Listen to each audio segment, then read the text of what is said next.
বিশ্বনবী বলছেন, বিবিদের মাঝে কথা ছুড়ে দিলেন, যার হাত বেশি লম্বা হবে আমার মরার পরে পরেই সে পৃথিবী থেকে বিদায় নেবে এবং আমার সঙ্গে তার কবরে মোলাকাত হবে।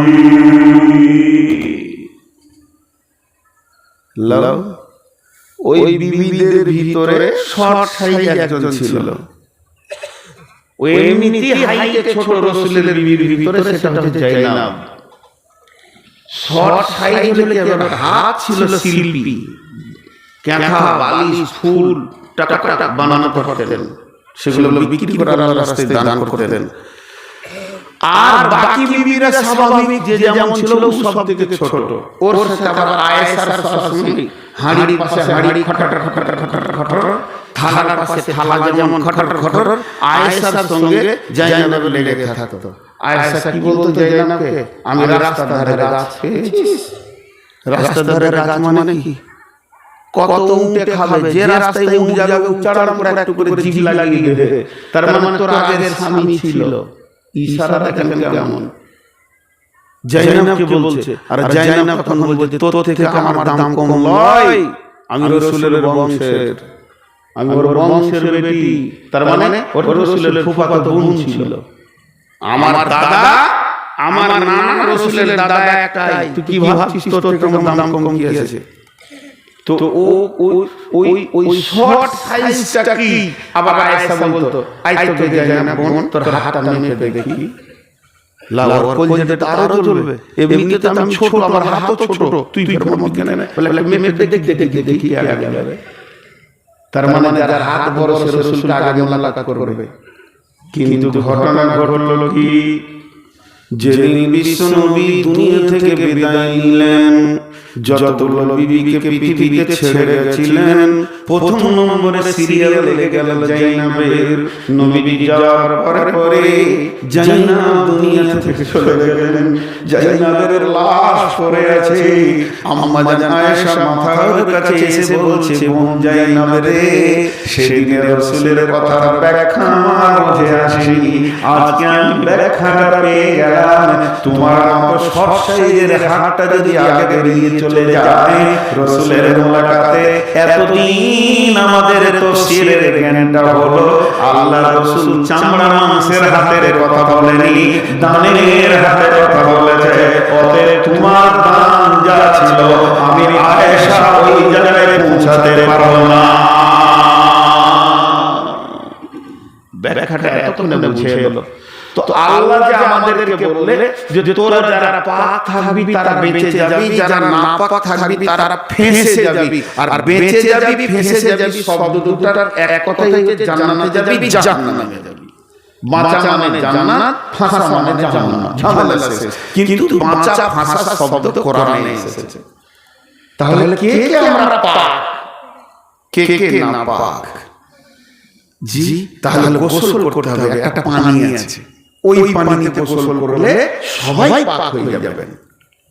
একটা বিরাট বড় সমুদ্র আমাদের দিকে আসছে, সুসংবাদ দিয়ে দিলাম আপনাদেরকে, সেই সমুদ্রটা দেখিয়ে দিব। হযরত আলী ব্রেনটা দেখেন কেমন, বলছে তোমরা কোথা থেকে এসেছো? বলে মক্কা থেকে হিজরত করে এসেছি। মক্কা থেকে হিজরত করে মদিনায় এসেছো, বড় নেকি করে নিয়েছো? ওটা ছোট হিজরত, ওই হিজরতটা বড় হিজরত লয়। তাহলে বড় হিজরত কি? বলে তোমরা যারা মক্কা থেকে মদিনায় এসেছো তারা হিজরতটা ছোট হিজরত করেছো।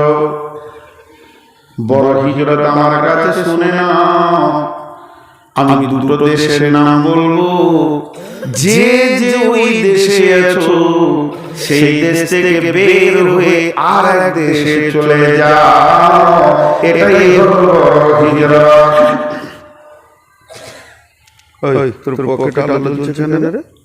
ওই জুনা বুকাটা নাকি ঘন ঘন পানি খেয়ে গো শ্যামতলা আগে খেতাম না। না, এটা পিয়াসের জন্য লাই 4খানা ট্যাবলেট খেয়ে উঠেছি, খুব হাই পাওয়ার ট্যাবলেট খেয়েছি, খুব অল্প দিনের মধ্যে চলে যাব। এবার হিজরতের কথাটা শুনেন। আমর বিন আসকে বিশ্ব নবী বলেছিলেন, রে আমর বিন আস, আমর বিন আস হাতটা নিজে নবীকে বাড়িয়েছিলেন, ইয়া রাসূলুল্লাহ আমাকে কালেমা পড়িয়ে নেন। আমর বিন আসকে সঙ্গে সঙ্গে নবীজি হাতটা বাড়ালেন। তখন আমর বিন আস হাতটা টেনে নিলেন। নবীজি বললেন, আমর বিন আস রে, কি হলো তোমার? কে তোমাকে বাধা দিলে? তুমি হাতটা কেন টেনে নিলে বলো? আমর বিন আস বললেন, ইয়া রাসূলুল্লাহ জীবনে এত গুনাহ করেছি, আকাশকে চুম্বি দিয়েছি গুনাহতে আমার বিরুদ্ধে ঘুরে ঘুরে। ওই গুনাহ আমার মাথাতে এত লোড হয়ে গেছে, গুনাহের ব্যাপারে যদি কিছু না বলেন আমি দিলে চৈন পেছি না। নবীজি বলেন, আমর বিন আস রে, পৃথিবীর বুকে তিনখানা এমন আমল আছে, কেউ যদি করে তাহলে আল্লাহ তাবারক ওয়া তাআলা তার গুনাহগুলোকে ধুয়ে মুছে পবিত্র করে মাসুম বাচ্চা বানিয়ে দেয়। দেখেন পবিত্রতা কাকে বলে। নবীজি বললেন, আমর বিন আস, মানুষ যখন হজ করে আর হজটা যদি হজ্জে মাবরুর হয়ে যায়, কবুল হয়ে যায়, ওই দিন ওই মানুষটা মাসুম বাচ্চার মতো হয়ে যায়। নাম্বার 2, যখন কোন বেঈমান বিধর্মী কাফের মুশরিক তওবা করে কালেমা পড়ে, মা বোন আমার, সেদিন সে মাসুম বাচ্চা হয়ে যায়, তার গুনাহগুলো মাফ হয়ে যায়। নাম্বার 3, কেউ যদি ঈমানকে বাঁচানোর জন্য, ব্যবসা বাণিজ্যের জন্য নয়, চাকরির জন্য নয়, বন্ধুত্বের জন্য নয়, কোন মেয়েকে ভালোবেসে বিয়ে করার জন্য নয়, নিয়ত করে নিল শ্যামলতলায় আমি থাকবো না, এখানে আমার পর্দা থাকছে না, ঈমান থাকছে না, ঠিক মতো আমি ঈমানের উপরে টিকতে পারছি না, এই জায়গা জমি জায়গা বিক্রি করে এসেছে কাগজপাতি নিয়ে চেন্নাই চলে গেল, তামিলনাড়ু চলে গেল, কাশ্মীরে চলে গেল, কিংবা আর অন্য দেশে চলে গেল। যেদিন সে হিজরত করবে, আমার রব ঈমানের জন্য, ঈমান বাঁচানোর জন্য হিজরত করলে আমার রব তার জীবনের গুনাহকে মাফ করে দেয়। অতএব আমর বিন আস রে, আজকে তুমি কালেমা পড়ছো, তোমার বিগত জীবনের গুনাহ মাফ হয়ে যাচ্ছে, তুমি পবিত্র হয়ে যাচ্ছ। তার মানে হিজরত করলে মানুষ পাক হয়ে যায়। তো হযরত আলী বলছে, ও বিশ্ববাসী, ও রাসূলের সাহাবী, তোমরা যারা মক্কা থেকে মদিনায় এসেছো, নিশ্চয়ই তোমরা হিজরত করেছো, তোমাদের ব্যবসা বাণিজ্য সব ছেড়ে দিয়ে এখানে এসেছো শুধু ঈমানের জন্য। তবে তোমরা একটা ছোট হিজরত করেছো, একটা বড় হিজরত আছে। যদি বিশ্ববাসী করতে চায় তাহলে ওই দেশের নামটা আমি বলে দিব, এখানে যতজন ঢুকে যাবে ততজন পবিত্র হয়ে যাবে, আল্লাহ তার গুনাহ মাফ করে দেবে। সেটা কোন বড় হিজরত? ওই দেশ দুটির নাম হচ্ছে, একটা দেশের নাম হচ্ছে গুনাহ আর একটা দেশের নাম হচ্ছে নেকি। কোন লোক যদি আজকে রাত্রিতে তওবা করে বলে, আল্লাহ তওবা করছি, আমি গুনাহর রাজ্য থেকে বের হয়ে নেকিতে ঢুকে গেলাম, জীবনে আর গুনাহর দেশে ফিরে যাব না, আমার রব তাকে পাক ঘোষণা করবে। এর থেকে বড় হিজরত আর হতে পারে না।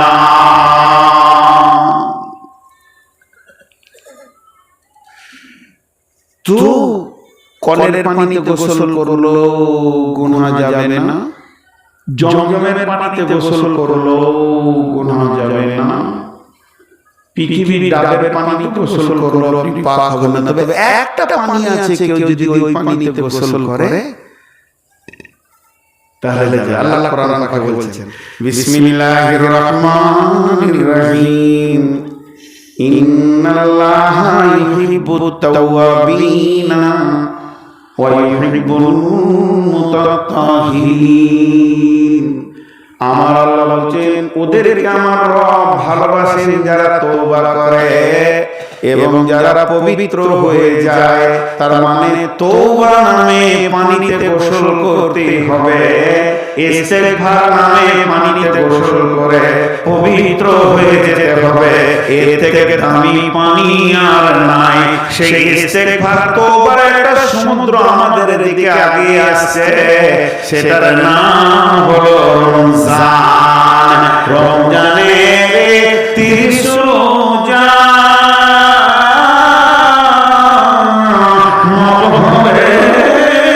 তোর গুনার বোঝা মাসুম শিশুর মতো খোদা জীবন তোমায় করবে দান।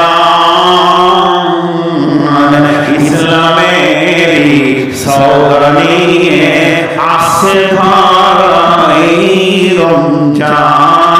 ভোরের আগে নিয়ত বাঁধিও, ভুল করো মুসলমান। আল্লাহ তাবারক ওয়া তাআলা বলছে, হে বিশ্ববাসী রে, তোরা যদি পাক হতে চাস, যতগুলো হারাম আছে হারামের জগৎ থেকে বের হয়েছে, হালালের জগতে ঢুকে যা। আমি এটাই বলেছি, কাদ আফলাহা মান যাক্কাহা ওয়া কাদ খাবা মান দাসাহা। যারা হারামকে ছেড়ে দেবে এবং হালালকে গ্রহণ করে নেবে, এর মতো পবিত্র আর কেউ নাই। আর আল্লাহ ওয়াল্লাহু ইউহিব্বুল মুতাত্তাহিরিন, আল্লাহ নিজে পাক এবং পবিত্র, তাদেরকে তিনি ভালোবাসেন।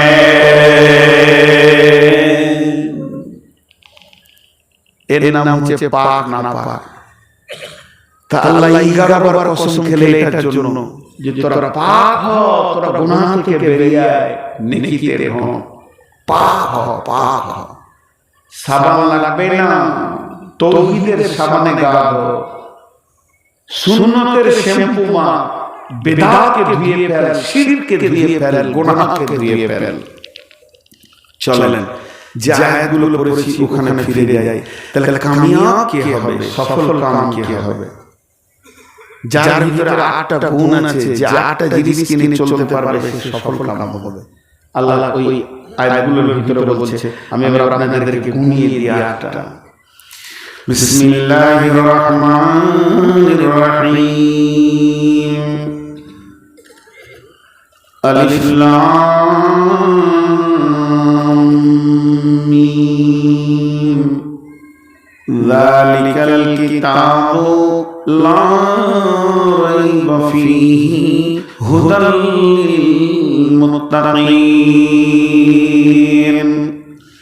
আল্লাযীনা ইউমিনুনা বিল গায়বি ওয়া ইউকিমুনাস সালাতা ওয়া মিম্মা রাযাকনাহুম ينفقون والذين يؤمنون بما أنزل إليك وما أنزل من قبلك وبالآخرة هم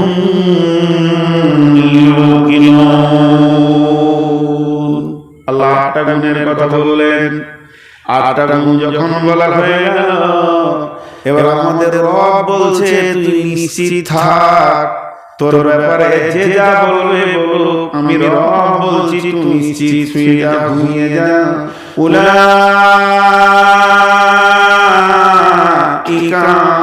আলা হুদাম মির রাব্বিহিম। এই 8 গুণের গুণান্বিত লোকগুলি তার রবের রাস্তাতে রয়েছে। এদের রাস্তা ভুল হয়নি, এদের পদস্খলন হয়নি, এরা ফেঁসে যায়নি, এরা নাপাক নয়। ওয়া উলাইকা হুমুল মুফলিহুন, এরাই কিয়ামতের দিন সফল কাম হবে। বাস, সে 8টা গুণ আমাদের মধ্যে থাকতে হবে। মা আমার, বোন আমার, ভাইয়েরা আমার। আচ্ছা, মাঝে একবার জিজ্ঞেস করি, রাত হয়ে গেছে, আপনাদের বিরোধ 12টা ক্রস হয়ে গেছে, আপনাদের বিরোধ লাগছে নাকি?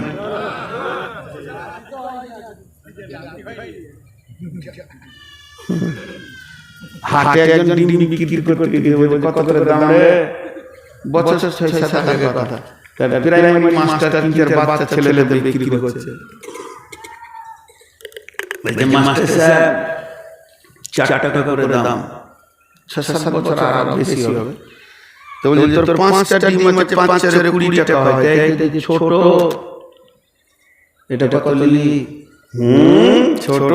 মুরগিকে জিজ্ঞেস করো কত কোন লেগেছে, বলে দেবে। তো আপনারা যে সময় পার হয়নি, যে বকচকে জিজ্ঞেস করেন কত লাগছে। মেশিন লাই মানুষ সুগার আলাদাতে পানি খেয়ে চালাচ্ছি। চলেন সময়কে ডানে বামে না নিয়ে আসল কথায় ফিরে যায়। আলিফ লাম মিম, এগুলো হলো কাটা কাটা হরফ, এগুলোকে হরফে মুকাত্তাআত বলে। এর মানে তরজমা তাফসীর একমাত্র আল্লাহ ছাড়া পৃথিবীর কেউ জানে না। ওয়াল্লাহু আ'লামু বিমুরাদি, এটা একমাত্র আল্লাহ ছাড়া কেউ জানে না। এর এক কথায় একটা উত্তর। মহাসত্যের ভিতরে মহা সংশয় রেখেছেন আল্লাহ, মহাসত্যের ভিতরে মহা গোপনকে রেখেছেন আল্লাহ। এর জন্য আল্লাহ একটা কথা বলে দিয়েছেন, ওমা উতিতুম মিনাল ইলমি ইল্লা কালিল, আমি আমার ইলম থেকে তোমাদেরকে সামান্য কিঞ্চিৎ দিয়েছি। মহাসমুদ্রটা আমার কাছে রয়েছে, অতএব যতটা দিয়েছি অতটা উপরে তোমরা কারবার করো, বাকিটা বুঝতে যেও না। এটা একমাত্র আল্লাহ ছাড়া কেউ জানে না। কোরআনে যতগুলি হরফে মুকাত্তাআত আছে, এগুলো পৃথিবীর মানুষকে আল্লাহ জানাননি, পৃথিবীর মানুষ জানেন না, এমনকি বিশ্ব নবীকে পর্যন্ত জানানো হয়নি। এটা একমাত্র যিনি জানেন তিনি হলেন আল্লাহ। কোরআন শরীফ কয় পারা? আমি বলবো তো আপনারা একটু আগাবেন, সকলে মুখ খুলেন, জোরে বলেন, কোরআন শরীফ কয় পারা? দুবার জিজ্ঞেস করলাম, একটু বাড়েন, 35 বলেন। কোরআন শরীফ কয় পারা? ওই 30 শিখালেন। তাবলীগ জামাত দেখেন, তাবলীগ জামাত, তাবলীগ জামাত এসেছে তো 6 জন বসে আছে, 6-7টা লোক বসে আছে, আর পাশে একটা ওর দাদু পুতা বসে আছে। পুতাটা মাদ্রাসায় পড়ে, 2 জামাত করেছে। তা আমি সব বলছি, হুজুর ফরজ কটা? প্রথম ওয়ালা বলছে 3টে। তো জানেন না, তো 4টা ফরজ, 3টে বলছে। তখন পাশেটা কিছু কত? 4টা। তুমি বলো 5টা, 6টা, বাড়তি হয়েছে। 12টা পর্যন্ত গিয়েছে। দাদুটাকে জিজ্ঞেস করছে, হুজুর ফরজ কটা? বলছে 13টা। ওর পোতাকে জিজ্ঞেস করেছে, হুজুর ফরজ কটা? তো বলছে 4টা। আমার গালায় এক চর ওর দাদু। আমি 13টা বলছি, তাও আমি সবার মন ধরছে না, তুই খালি 4টা বলছিস, আবার ঘুরিয়ে আলালা। তো হুঁশ আছে, বুঝছিস কি না? তো এই অবস্থা। ও কোরআন হলো 30 পারা, কোরআন হলো 40 পারা, কোরআন হলো 60 পারা, কোরআন হলো 90 পারা, কোরআন হলো 120 পারা পর্যন্ত পৌঁছেছে। তাহলে 30 পারার পরে 31 নম্বর পারাটা কোথায় আছে? বলে পীর সাহেবের কাছে মারিফাতের জঙ্গলে লুকানো আছে, তোরা বুঝবি না বাবা, আলিফ লাম মিমে লুকানো আছে। কি তাই বলছে, সোনার আদমে বিসমিল্লাহর ফল পাহিবি রে একদিন, ওরে কোরআনে তোরে লেখা আছে আলিফ লাম মিম, সোনার আদমে বিসমিল্লাহর ফল পাহিবি রে একদিন। কালেমা পড়ো মুখে, নামাজ পড়ো মাথা ঠুকে, উকিল না ধরলে মামলা দায়ের করবে কে? সোনার আদমের বিসমিল্লাহর ফল পাইবি রে একদিন। এদের যে বিষাক্ত ছবল আছে বন্ধুরে, এইভাবে আলিফ লাম মিম, আলিফ লাম র, আ, আইন সদ, এগুলো বিভিন্ন রকম মারিফাতের তথ্য বলে তারা আজে বাজে তর্জমা করে দিয়ে মানুষকে বিভ্রাট করে দিয়েছে। কিন্তু আসলে এগুলো কিছুই নয়, একমাত্র এর খবর আলিফ লাম মিমের খবর। আল্লাহ ছাড়া পৃথিবীর কেউ জানে না।